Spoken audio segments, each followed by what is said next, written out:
Taste the Daily. சென்னையில் தனியார் மென்பொருள் நிறுவனம் ஒன்றில் பணியாற்றி வந்த 40க்கும் மேற்பட்ட பெண்களிடம் பாலியல் அத்துமீறலில் ஈடுபட்டிருப்பதாக அதிர்ச்சி சம்பவம் வெளியாகி இருக்கிறது. இந்த சம்பவத்தில் பாதிக்கப்பட்ட 3 பெண்கள் கிண்டி அனைத்து மகளிர் காவல் நிலையத்தில் புகார் அளித்தும் காவல்துறையினர் இதுவரை நடவடிக்கை எடுக்கப்படவில்லை என்று பாதிக்கப்பட்ட பெண்கள் வேதனையோடு தெரிவித்திருக்கிறார்கள். சென்னை கிண்டி அருகே இருக்கக்கூடிய மடுவங்கரை என்கிற பகுதியில் தனியார் நிறுவனம் ஒன்று செயல்பட்டு வருகிறது. அந்த தனியார் நிறுவனத்தில் அதாவது சிஇஓ தலைமை செயல் அதிகாரியாக சக்திவேல் வயது 54 என்பவர் பணிபுரிந்து வருவதாக கூறப்படுகிறது. இவர் நாம் தமிழர் கட்சியினுடைய மாநில பொறுப்பில் இருப்பதாகவும் சொல்லப்படுகிறது. இந்த நிலையில் சக்திவேல் தன் நிறுவனத்தில் வேலை பார்க்கக்கூடிய சுமார் 40க்கும் மேற்பட்ட பெண்களிடம் பாலியல் அத்துமீறலில் ஈடுபட்டிருப்பதாகவும் தெரிய வந்திருக்கிறது. குறிப்பாக இந்த பாலியல் அத்துமீறல் சம்பவத்தில் தனியார் நிறுவனத்தில் வேலை பார்க்கக்கூடிய பெண்களுடைய அழகு, அவருடைய பொருளாதார பின்னணி, அதே போன்று அவர்கள் வேலை செய்யக்கூடிய அந்த பணி அனுபவம் உள்ளிட்ட அனைத்தையும் வைத்துக்கொண்டு இந்த மிகப்பெரிய அளவில் இந்த பாலியல் வன்கொடுமையை இந்த முதன்மை செயல் அதிகாரி ஏற்படுத்தி இருக்கிறார். குறிப்பாக இந்த சம்பவத்தில் பணிக்கு சேர்ந்த பெண்களிடம் சக்திவேல் அடிக்கடி நல்லவர் போல பேசுவதும், குடும்ப பிரச்சனைகள் குறித்து அக்கறையுடன் கேட்பது போன்ற அறிமுகமாகாத பெண்களாக இருந்தாலும் கூட அவர்களுக்கு உதவுவது போல பல்வேறு பேச்சுவார்த்தைகளை நடத்தியிருக்கிறார். குறிப்பாக அலுவலகத்திற்கு பணிக்கு வரக்கூடிய பெண்களை நேராக அழைத்தும் அவர்களுடைய அறைக்கு அழைத்தும் அந்த பெண்களிடம் ஆபாசமாக பேசுவது போலவும் பாலியல் தொல்லை என தொடர்ந்து அவருக்கு கொடுத்து வந்ததாக கூறப்படுகிறது. குறிப்பாக தனது அறைக்கு பெண்களிடம் பேச்சு கொடுத்து கொண்டே போதை கலந்த இருக்கக்கூடிய பபுல்கம் என்று சொல்லக்கூடிய அந்த சிங்கத்தை கொடுத்து மயக்கம் செய்து பாலியல் அத்துமீறலில் ஈடுபட்டுள்ளதாக பாதிக்கப்பட்ட பெண்கள் வேதனையோடு புகாரில் தெரிவித்திருக்கிறார்கள்.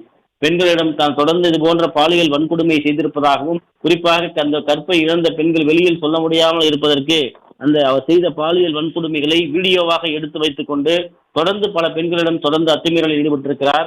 பாதிக்கப்பட்ட 3 பெண்கள் சென்னை கிண்டியில் இருக்கக்கூடிய அனைத்து மகளிர் காவல் நிலையத்தில் புகார் அளித்திருக்கிறார்கள். புகாரை பெற்றுக்கொண்ட காவல்துறையினர் வழக்கம் போல அதையும் கிடைப்பில் போட்டிருக்கிறார்கள். இதுதான் சென்னை மாநகர காவல்துறையினுடைய லட்சணமாக இருக்கிறது என பாதிக்கப்பட்ட பெண்கள் வேதனையோடு கண்ணீரோடு நின்று கொண்டிருக்கிறார்கள். சென்னையில் இந்த போன்று பாலியல் ரீதியாக கொடுக்கப்படக்கூடிய புகார்கள் என்பது எந்த விதத்திலும் நடவடிக்கை எடுக்கப்படவில்லை என தொடர்ந்து கூறப்படுகிறது. சென்னை கொடுங்கையூரிலே 22 வயது மதிக்கத்தக்க மனநலம் பாதிக்கப்பட்ட பெண்ணை பெயிண்டர் ஒருவர் நேற்றைய தினம் பாலியல் பலாத்காரம் செய்து அந்த பெண்ணுக்கு தொடர்ந்து துன்புறுத்தல் கொடுத்திருப்பதாக அவர் தந்தை புகார் அளித்திருக்கிறார். அதே போன்று திருவொற்றியூரிலே திமுகவுடைய கவுன்சிலராக இருக்கக்கூடிய நேதாஜி கணேஷ் என்பவர் துப்புரவு பணியை செய்து வந்த பெண் ஒருவருக்கு தொடர்ந்து பாலியல் அத்துமீறலில் அவர் ஈடுபட்டிருக்கிறார். அதே போன்று சென்னை மட்டுமல்லாது தமிழகத்தினுடைய பல்வேறு பகுதிகளில் பாலியல் வன்கொடுமை என்பது தொடர்கதையாகி கொண்டிருக்கிறது. பாதிக்கப்பட்ட பெண்கள் எங்கு செல்வது என்று தெரியாத ஒரு நிலையில் இருக்கிறது. யாரிடம் முறையிடுவது என்று தெரியாத ஒரு நிலையில் ஏற்பட்டிருக்கிறது.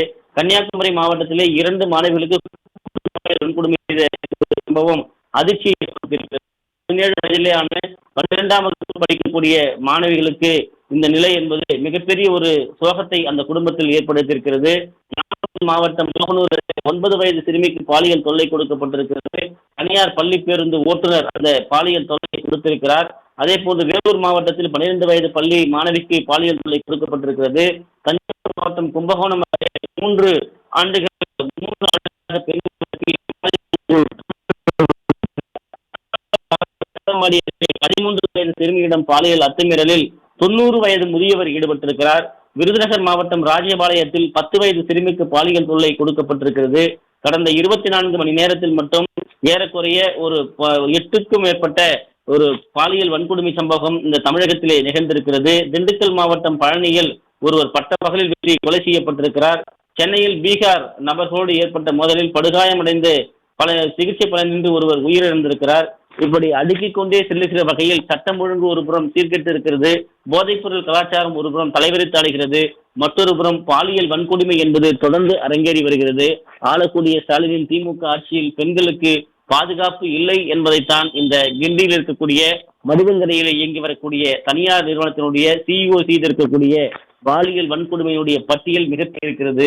பாதிக்கப்பட்டிருக்கக்கூடிய 3 பெண்கள் புகார் அளித்தும் புகார் மீது நடவடிக்கை இல்லை என்பது எந்த நிலையில் தமிழகத்தினுடைய காவல்துறை நிலை இருக்கிறது, சென்னை மாநகரத்துடைய காவல்துறை நிலை இருக்கிறது என்பதை படம் பிடித்து காட்டுகிறது. இனிமேலாவது காவல்துறை சுதந்திரமாக சம்பந்தப்பட்டவர்கள் மீது நடவடிக்கை எடுக்கப்பட வேண்டும் என்பதுதான் பாதிக்கப்பட்டவருடைய கண்ணீர் குரலாக இருக்கிறது.